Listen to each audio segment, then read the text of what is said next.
Hola, hola alumnos, ¿cómo están? ¿Preparados para la segunda parte entonces?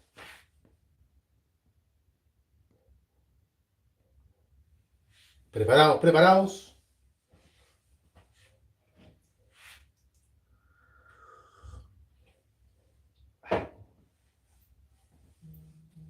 Vamos a esperar que se conecten y una vez que estén conectados, partimos. Ahí los veo como están apareciendo ya.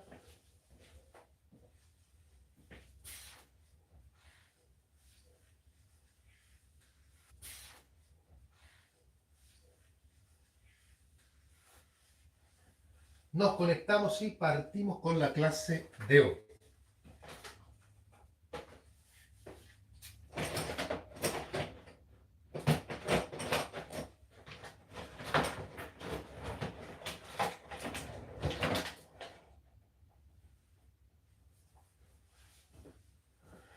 Ya hay gente ya. Ya hay gente, ya tenemos público.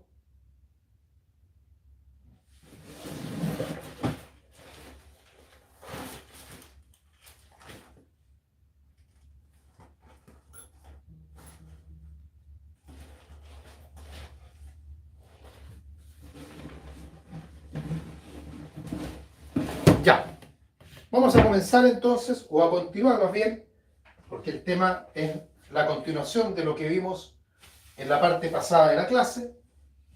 Ya tenemos visto, ya recapitulando, estamos en los elementos o requisitos de la indemnización de perjuicios y vimos el incumplimiento, la imputabilidad.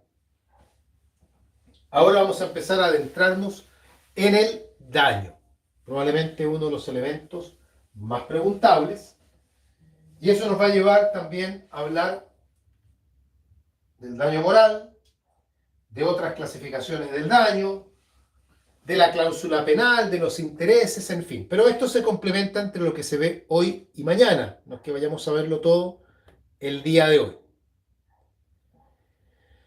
Vamos con el daño entonces. El daño que se conoce también como perjuicio. ¿Qué es?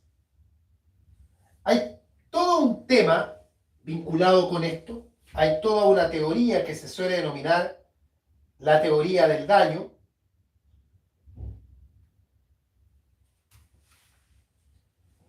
Derecho de daños lo llaman también algunos autores, que no está siendo, sin embargo, desarrollado por el código de forma sistemática. Esto es algo a lo que ya estamos lamentablemente acostumbrados, que el código no tenga un tratamiento sistemático para todo esto. Es lo que es, nada que hacer. No tiene, por lo tanto, el código un concepto de daño ni tampoco una clasificación que uno pueda encontrar con facilidad. Pero sí podemos nosotros indicar que el daño, como concepto, es, y así lo vamos a definir, es la pérdida que una persona sufre en su patrimonio a consecuencia de las conductas de otro. La pérdida, el deterioro, la disminución, el menoscabo que una persona experimenta, sufre, padece en su patrimonio como consecuencia de las conductas de otro. Esas conductas del otro pueden ser haber incumplido una obligación o haber cometido algún hecho ilícito. Cabe señalar que este concepto que estamos dando es un concepto bastante clásico, bastante tradicional, que contempla solamente al daño desde su perspectiva patrimonial. No en vano, ustedes pueden haberlo notado, en la definición se hace hincapié a que es la pérdida que una persona experimenta en su patrimonio. Si diéramos un concepto que englobe también al daño moral, podríamos decir que el daño es la pérdida Y una persona experimenta en su patrimonio o en su carácter, a consecuencia de las conductas del otro. O sea, podemos incorporar al carácter también junto al patrimonio. Ya vamos a hablar del daño moral con más calma. Pero muchos recordarán que el daño moral justamente está vinculado al carácter, representado por el temor, por la vergüenza, en fin, por una serie de factores que no solamente contemplan el aspecto económico, sino que van un poco más allá. Si ustedes conocen otro concepto de daño, se aprendieron otro concepto de daño, tienen otro concepto de daño, igualmente lo pueden emplear porque no hay acá un concepto legal de daño que se tenga que dar. Bien, esto en cuanto a la parte conceptual. Ahora, ¿cómo se clasifica el daño? De acá nos vamos a quedar un ratito sobre la clasificación del daño. Todo esto es doctrinario, lo que vamos a ver. Me refiero a que el código no tiene tanta norma para respaldar esto. Algo hay y lo vamos a ir viendo, pero no hay tanto. La gran clasificación del daño, atendiendo al contenido del daño, divide al daño en moral y patrimonial. El daño moral y el daño patrimonial. Esta es la gran clasificación del daño. Vámonos con el daño moral en primer lugar. Y aquí nos vamos a quedar un rato porque es un tema que hay que verlo con calma. Conceptualmente hablando, es difícil precisar con exactitud qué se entiende por daño moral. En rigor y para efectos académicos, si uno es objetivo, casi todo lo que tiene que ver con daño moral es discutible. Hay autores, obviamente, que toman partido por ciertas posturas y las defienden como posturas únicas, y está bien. Pero por eso les digo, si uno pretende ser objetivo, la verdad es que es muy difícil precisar ciertos contenidos respecto al daño moral. Partiendo primero por el concepto. ¿Qué se entiende realmente por daño moral?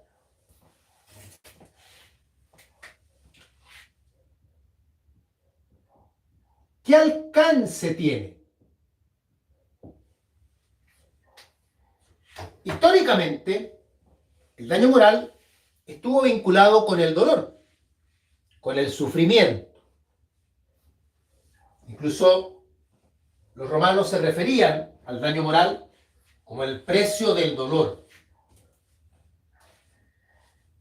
Y lo empleaban para referirse a todo aquello que le generaba al sujeto algún padecimiento espiritual vinculado con la pena, con el sufrimiento más puro, entendiéndose con ello que quien causaba el sufrimiento tenía que responder por él. O lo que es lo mismo, la víctima del sufrimiento tenía derecho a ser reparada. Con el tiempo, hasta nuestros días, la noción de lo que comprende daño moral ha ido aumentando. Ya no es solamente el dolor, la tristeza, sino que se han incorporado cuestiones como la vergüenza, la pérdida de oportunidades, las fobias. En el fondo, hoy por hoy, se intenta comprender que el daño moral tiene que ver con todo aquello que afecta la vida habitual del individuo. O sea, todos nosotros tenemos ciertos patrones de vida que nos son propios. Algunos practican deporte, a otros les gusta la lectura, otros disfrutan comiendo, en fin. Y son nuestros hábitos de vida. que nos generan placer, nos generan felicidad, nos distraen. Ustedes, por ejemplo, ¿qué hacen cuando tienen tiempo libre? Si es que lo tienen. ¿En qué se distraen? ¿Qué actividades les gusta realizar? Cuéntenme, porque después los voy a ir usando también como ejemplo para ir profundizando. Estoy en el grupo WhatsApp, cuéntenme cuando tienen tiempo libre, si es que les queda tiempo libre, claro, ¿qué les gusta hacer? Camila Gálvez dice que a ella le gusta ver series, por ejemplo. ¿Ven? Hay mucha gente que le gusta ver series, hay muchas series vinculadas con el derecho.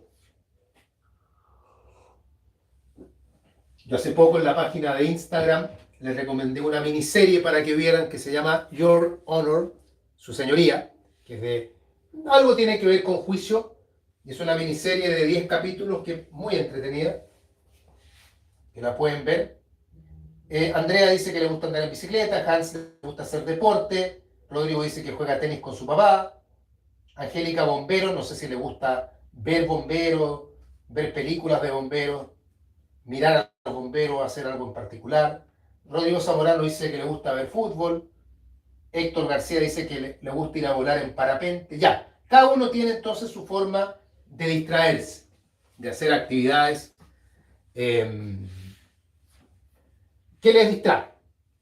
Entonces, se entiende hoy que el daño moral tendría que ver con todo aquello que también atenta contra nuestros hábitos de vida. Por ejemplo, tomando como referencia, imagínense a Camila.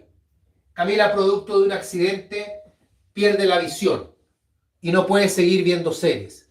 Entonces eso también, más allá de la pérdida de la visión propiamente tal, el no poder seguir actuando de la forma como ella habitualmente lo hacía, también puede significar daño moral. No me meto en el tema laboral, no es que digamos, pero si pierde la vista a lo mejor tampoco va a poder trabajar en lo que hacía, de acuerdo. Pero si mezclamos la parte moral con lo económico, el daño deja de ser moral. Si producto de la tristeza yo caí en una profunda depresión, por lo cual no pude seguir haciendo clases y perdí el ingreso que pensaba tener este semestre, esa pérdida es una pérdida económica y por lo tanto es patrimonial. El daño moral, para ser daño moral, no tiene que tener una representación económica objetiva. Por eso hablamos de la tristeza, los miedos, la pena, el dolor, la vergüenza, etc. Se le da con ello al daño moral un contexto bastante amplio. Y se dice por lo mismo entonces que hoy por hoy el daño moral comprende a toda clase de emociones negativas que puedan afectar la vida de una persona. Ya como ustedes pueden advertir, desde el momento en que tratamos de conceptualizar o de entender qué es el daño moral, ya vamos encontrando ciertas dificultades para precisar con objetividad qué es exactamente el daño moral. Ahora, la problemática no es solo esa. No es solo saber qué alcance tiene o en qué consiste específicamente el daño moral, sino que también cómo se indemniza, cómo se repara.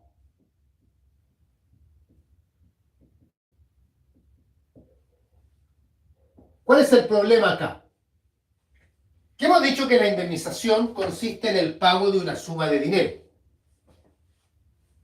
Y eso no cambia. Y la indemnización por el daño moral también corresponde al pago de una suma de dinero. Generalmente, muchos lo recordarán, sumas bastante elevadas. Pero, ¿es realmente esa una manera de reparar el daño moral en sí? O sea, usando el mismo ejemplo que dábamos recién, con su compañera Camila, que dice que le gusta ver series. Producto de un accidente, ella pierde la vista. No puede seguir viendo series. Sufre una tremenda depresión. Le da vergüenza incluso salir a la calle. No puede seguir llevando su vida habitual. Pide una indemnización por el daño moral y el tribunal la concede por el monto de 200 millones de pesos. Se supone que la indemnización tiene que reparar el daño, pero acá el daño no queda reparado.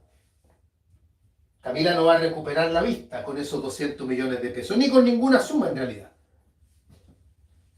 Por eso es que uno plantea, al fin y al cabo, está bien, podemos determinar qué alcance tiene el daño moral, pero ¿cómo lo vamos a reparar? Y se repara con dinero, porque no hay otra manera de reparar tampoco. No existe la ley del talión ni nada que se le parezca. Entonces, se busca una representación económica de algo que en rigor no tiene representación económica, lo cual genera también otro problema. Y ese otro problema es cómo se evalúa, cómo se valora, cuánto vale, cuánto vamos a pagar, cómo determinamos la cantidad que va a paliar el dolor que está padeciendo Camila. ¿Cómo lo hacemos? Yo dije recién, a modo de ejemplo, el tribunal le concede una indemnización por 200 millones. ¿Y cómo llegó el tribunal a esa suma? Tomando en cuenta que estamos hablando de un daño que en el fondo no se va a reparar, porque no se va a reparar. Entonces la legislación, o mejor dicho, la jurisprudencia y la doctrina, han dicho que en el fondo la indemnización por el daño moral viene a ser una indemnización punitiva y no reparatoria.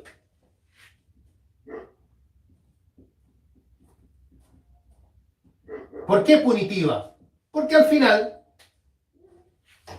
si mantenemos el ejemplo de 200 millones referidos a Camila, esos 200 millones son más un castigo al autor del daño, una sanción para el autor del daño, que una reparación de daño cuando entendemos que el daño en realidad no se va a reparar.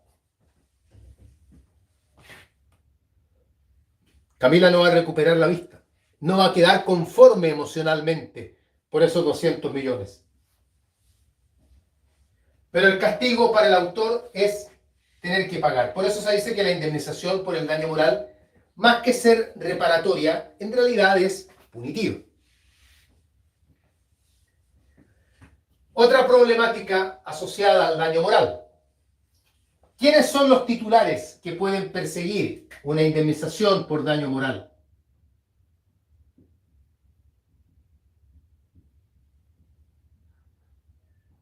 Mantengamos a Camila como ejemplo. Camila perdió la vista. ¿Solo ella puede pedir indemnización por daño moral? ¿O su familia también? Supongamos que Camila está casada. Su marido puede pedir también porque él también va a sufrir. Los hijos van a sufrir. Sus padres van a sufrir. ¿Quién más puede pedir la indemnización? ¿Solo la víctima directa? ¿Todo el que sufra? Yo siempre coloco el ejemplo en clases, colocaba el ejemplo de Felipe Camiroaga, que en paz descanse. Cuando cae el avión y nos enteramos que Felipe Camiroaga había muerto junto a otras personas, pero me detengo particularmente en Felipe Camiroaga porque era una figura pública, y vemos que hay una gran parte de la población en Chile, millones de personas, que sufren, que lloran, que van al frontis del Canal 7 ahí a dejar alguna ofrenda floral o a encender velas o a hacer una vigilia nocturna, y sufren de verdad. Yo no estoy minimizando ese sufrimiento. Manteniendo la estructura del ejemplo sin ir al caso puntual, todos ellos, todos, podrían pedir una indemnización por daño moral. Descubrimos, por ejemplo, que hay personas culpables en la muerte de Felipe Camiroaga. Queremos demandar a la FACH. ¿Todos los que sufrieron van a pedir indemnización por daño moral? ¿O no? Y yo insisto, son sufrimientos legítimos. Pero también hay que ponerle un límite. Entonces, ¿qué ha dicho acá la jurisprudencia? que para perseguir el daño moral debe existir un vínculo jurídico que justifique la persecución de ese daño moral. Obviamente, cuando el daño lo sufre el hijo, los padres tienen con el hijo un vínculo jurídico que permite reclamar daño moral. El cónyuge tiene con su otro cónyuge también un vínculo jurídico. Los amigos no. Entonces, si muere mi mejor amigo y yo sufro lo indecible por eso, yo sin embargo no podría pedir una indemnización por daño moral porque hay un vínculo afectivo entre él y yo, pero no un vínculo jurídico que justifique perseguir daño moral.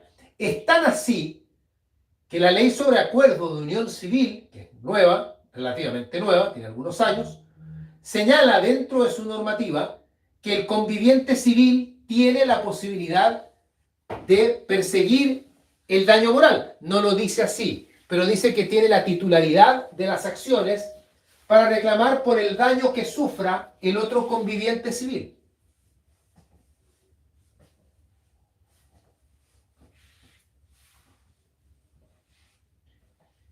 Toda una problemática que no está resuelta formalmente en la ley. Por eso les digo que el daño moral ha generado una serie de elementos. Ahí Joaquín acompaña el baremo. El baremo es una herramienta a la que se recurre justamente para cuantificar el daño moral. Porque precisamente, y esto puede sonar un tanto perverso, se han tenido que buscar mecanismos para calcularlo, para tratar de dotar esto al menos de un cierto grado de objetividad, cuando sabemos que en realidad no tiene ninguna, pero esa es la idea. Y así, por lo tanto, esto es perverso, como lo digo, pero es como es. Por lo tanto, si una persona pierde un brazo, no va a ser igual que pierda el brazo derecho o el brazo izquierdo, tomando en cuenta si acaso es diestro o es zurdo. Porque si pierde el brazo con el cual tiene mayor destreza, eso le permite una indemnización mayor que si pierde el otro brazo. No es lo mismo perder una pierna si usted se dedica a jugar fútbol, a que usted pierda una pierna si usted si usted es contador. No menosprecio al contador, tampoco exacerbo al jugador de fútbol, pero obviamente el contador no usa su pie tal como lo usa el jugador de fútbol. Entonces, no es igual, es perverso, pero es lo que es. Otra problemática del daño moral, la última, porque si no vamos a estar hablando del daño moral toda la clase, no, la idea tampoco es cómo se prueba, cómo se acredita la existencia del daño moral, cómo demostramos que una persona ha sufrido. Uno siempre coloca ejemplos extremos. A la señora Juanita le mataron al hijo, Camila perdió la vista, que son cuestiones en que uno obviamente entiende por sentido común que hay sufrimiento. Pero esos son ejemplos extremos. Como dice la canción de 31 minutos, me cortaron mal el pelo. ¿Tengo derecho a perseguir indemnización por daño moral? ¿Porque puedo sufrir porque me hayan cortado mal el pelo? Claro que sí. Personas que me cortaron mal el pelo no voy a salir a la calle. Porque no quiero que me vean, me da vergüenza. ¿Tienen derecho a una indemnización por daño moral? De serlo, de tenerla. ¿Cómo prueban que tienen daño moral? ¿Cómo prueban la vergüenza, el temor, el menoscabo psicológico? Insisto, en los casos más objetivos uno dice, obviamente, si le matan al hijo, el padre o la madre claramente van a sufrir. Como que ahí huelga la prueba, uno dice, ¿qué pruebas? Dice el papá y la mamá. Pero no, insisto, no en todos los casos es exactamente igual. Bueno, estas son problemáticas asociadas al daño moral que nosotros lo vamos a ver más adelante porque sin entrar ahora en el detalle exacto, el daño moral en el sistema chileno tiene una procedencia, lo voy a colocar acá también como interrogante. ¿En qué ámbito procede? No cabe duda que procede en materia extracontractual. Ninguna duda. Como lo veremos cuando estemos en responsabilidad extracontractual, el Código advierte que frente a los delitos y los cuasi delitos civiles se debe indemnizar todo daño. Y dice tal cual, todo daño.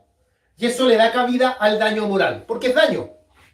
Y si hay que indemnizar todo daño, eso involucra todo daño.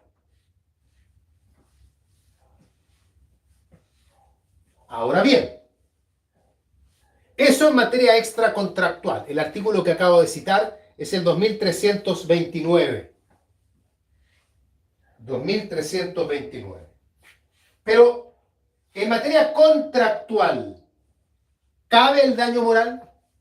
¿Tiene cabida el daño moral? ¿Puede haber sufrimiento? ¿Puede haber sufrimiento a consecuencia del incumplimiento de un contrato?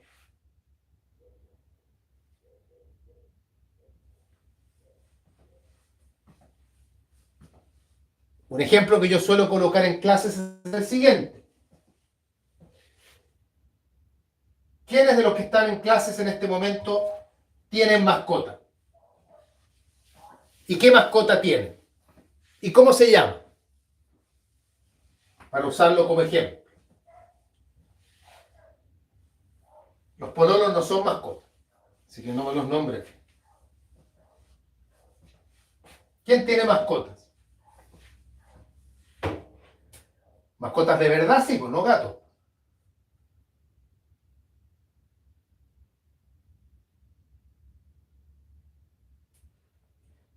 Ya, Angélica dice que tiene un gato que se llama Raúl. Ya, un nombre entretenido para un gato que se llame Raúl. Ya no te amo, Raúl. Hay una canción. Búsquela por ahí después para que la escuchen. Ya no te amo, Raúl. Bueno, Angélica y su gato que se llama Raúl. Imagínense ustedes que Angélica tiene su gato hace mucho tiempo, le tiene un cariño tremendo. Imagínense que el gato se le enferma y ella lo lleva a una clínica veterinaria. Hay una relación contractual de por medio, hay un contrato, un tratamiento veterinario. Y resulta que al día siguiente, estando el gato internado en la clínica, llaman a Angélica y le dicen que producto de un mal procedimiento, el gato escapó y cuando iba cruzando la calle, lo atropelló el camión de la basura al gato. Y el gato murió en el acto. Entonces la veterinaria le ofrece a Angélica reemplazar por otro gato. O en su defecto, pagarle el valor del gato. ¿Y qué pasa con el sufrimiento ahí? Porque Angélica claramente va a sufrir, porque su gato no quiere que se lo reemplacen con otro. Hay un sufrimiento, producto del incumplimiento de un contrato. O sea, daño moral puede haber. ¿Se repara o no se repara? Antiguamente se decía que no, que el daño moral no se indemnizaba en materia contractual. Y el argumento que se daba para eso era el artículo 1556 del Código Civil, que ya lo hemos visto en varias ocasiones, que es justamente el artículo donde está tratado el tema del incumplimiento, pero que voy a tomarlo en otro sentido ahora. El artículo 1556, cuando se refiere a la indemnización de perjuicios, dice que comprende el daño emergente y el lucro cesante.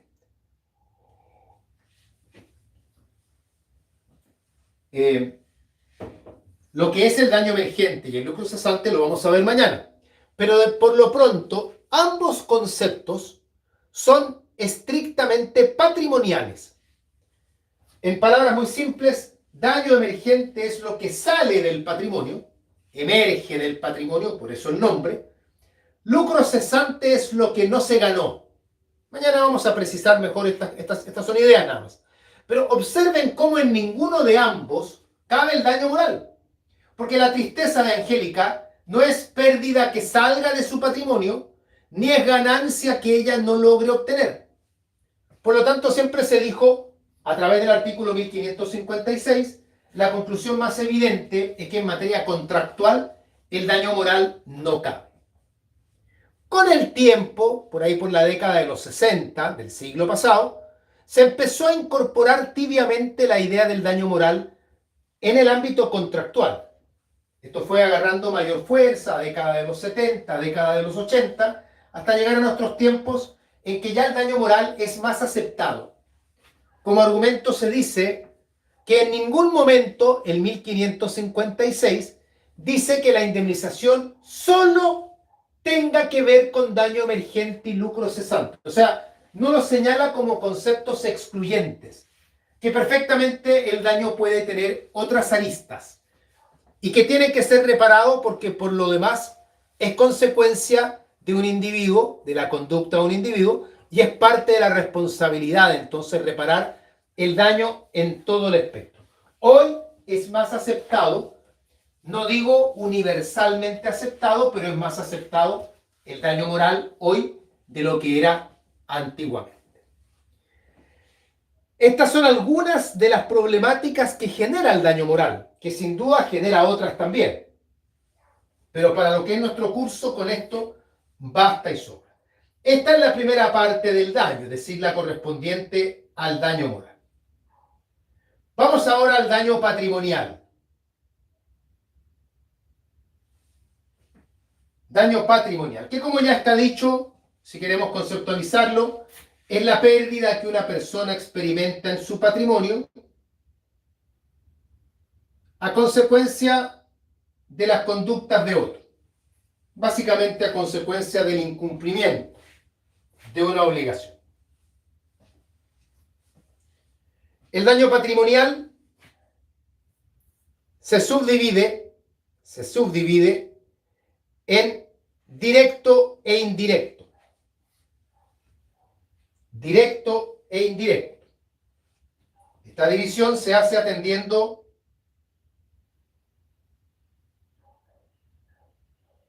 a la cercanía causal que existe entre el incumplimiento y el daño. Para decirlo vulgarmente, ¿en qué medida es en realidad el daño consecuencia del incumplimiento?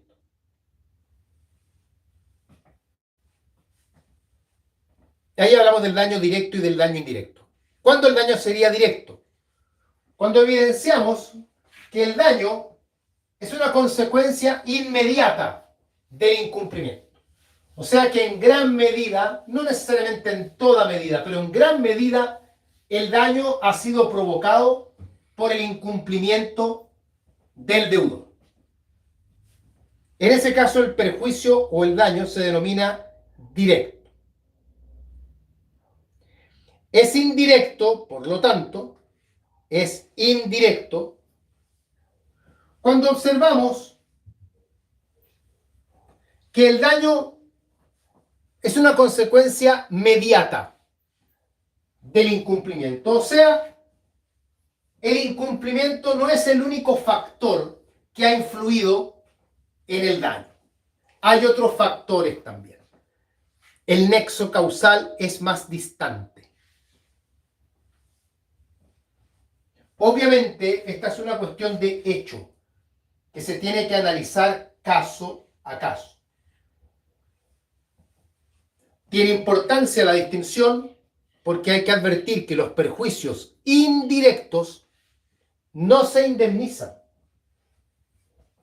Los perjuicios indirectos no se indemnizan a menos que el contrato señale que sí.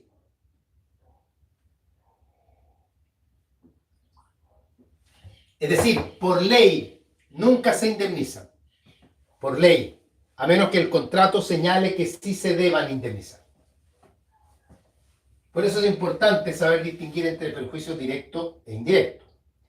Ahora bien, los directos se subdividen, a su vez, en previstos e imprevistos. Los directos se subdividen en previstos e imprevistos.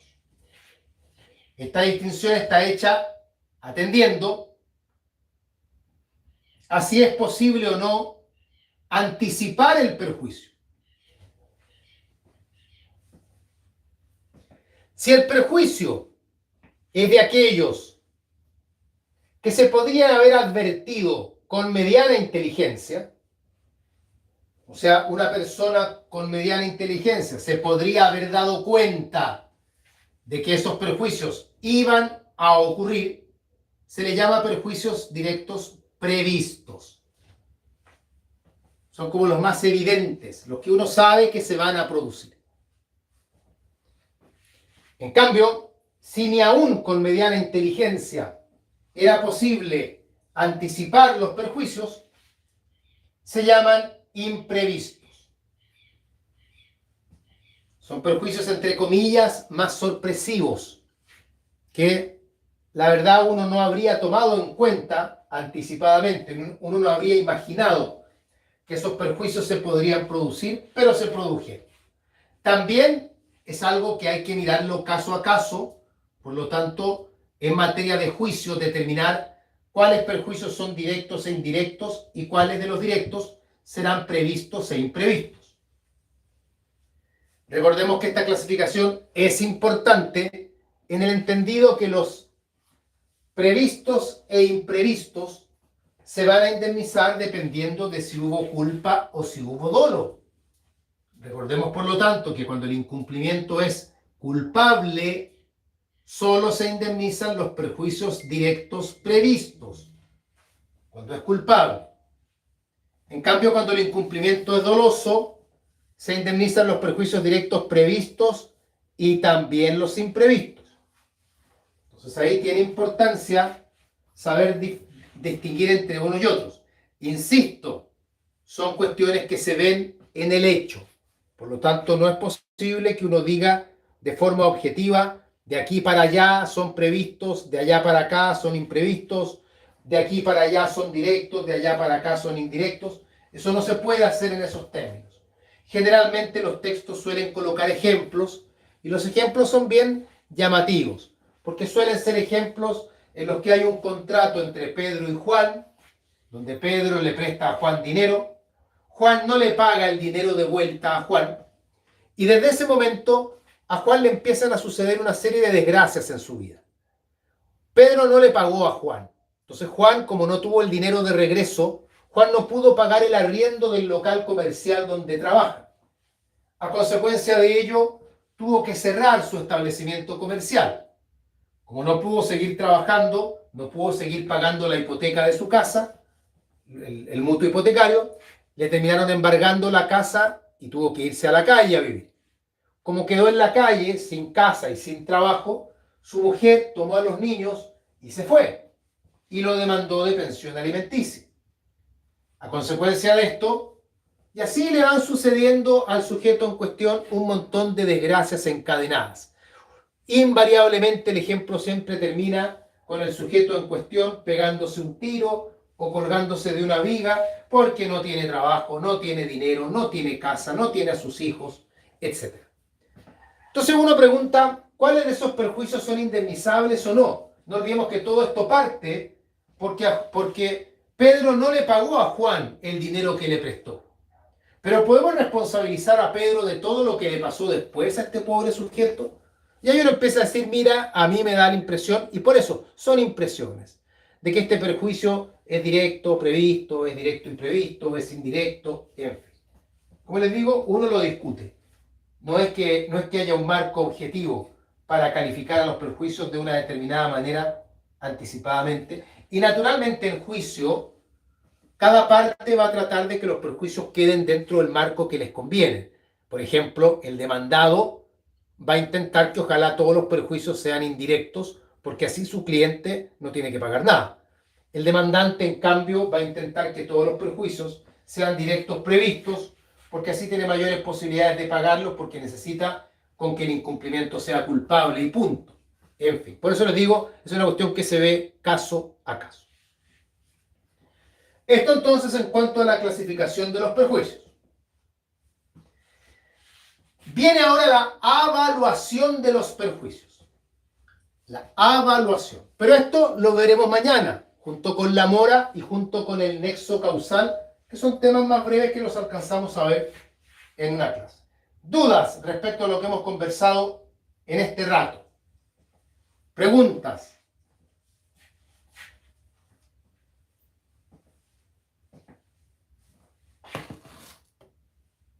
No hay dudas, parece, no hay preguntas. ¿Estamos bien entonces? Que estén todos muy bien. Nos vemos mañana. No olviden que estamos recién iniciando la semana. Hemos completado nuestra clase 31. Estamos bien adentrados ya, aproximándonos hacia el final de obligaciones, para luego ver responsabilidad, contrato, familia, sucesorio y luego procesal. Nos queda harto todavía. No se olviden que esto termina en junio, julio, por ahí, no me acuerdo la fecha. Pero faltan, quedan por lo menos 2 meses. Bien, nos vemos entonces, que estén todos muy bien. Cuídense. Buen inicio de semana para todos. Nos vemos.